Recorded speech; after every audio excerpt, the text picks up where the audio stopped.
মেলার ভিতরে এত গরম, কিভাবে ঘেমেছি দেখো, শুধু ঘাম মুছেই চলেছি, চুল ঢুল একদম ভিজে, তো আমার খুব খারাপ অবস্থা।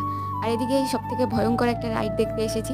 এটা প্রথমে চলছে তো খুব আস্তে আস্তে, এরপর যখন জোরে চলবে সেটা পর্যন্তও ঠিক আছে, কিন্তু তারপর যখন এটা ঘুরতে শুরু করবে তখন তো আমারই মাথা ঘুরতে শুরু করে। যখন ঘুরতে শুরু করে সবাই কিন্তু চিৎকার করেই ওঠে। তো ঠিক আছে, এবার ভাবছি যে মেলায় এসেছি, এবার কি খাবো।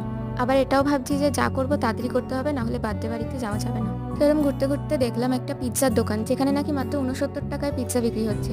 তো ভাবলাম যে এটা একবার খেয়ে দেখি যে কেমন হয় এত কম দামে, কিন্তু এখানে এসে ফেসে গেলাম, কারণ এখানে অনেক ভিড় ছিল, অনেকের পিৎজার অর্ডার ছিল, তাই আমাদেরটা দেরি হবে সেটা কিন্তু আমাদেরকে আগে থেকে বলেনি। তাই অনেকক্ষণ দাঁড়িয়ে দাঁড়িয়ে যখন দেখলাম এখনো দিচ্ছে না, বলছে আরো দেরি হবে, তখন আমরা অর্ডার ক্যান্সেল করে আমরা চলে গেলাম মোমোর দিকে, কারণ অলরেডি দেরি করে ফেলেছি, আর রথের মেলা মানে আমাদের গাড়ি পেতেও সমস্যা হবে, তাই তাড়াতাড়ি একটা মোমো অর্ডার দিলাম, এখানে সাথে সাথে পেয়ে গেলাম আর মোমো খেলাম। আজ তো তাও মেলাটা পুরো ঘুরতে পারলাম না, তবে আরো একদিন আসবো, এসে পিৎজাও খাবো আর পুরো মেলাটা ভালোভাবে ঘুরবো। আর দেখো এদিকে টোটোর লাইন পড়ে গেছে, রাস্তাতেও নাকি অনেক জ্যাম, কিভাবে পৌঁছাবো জানি না।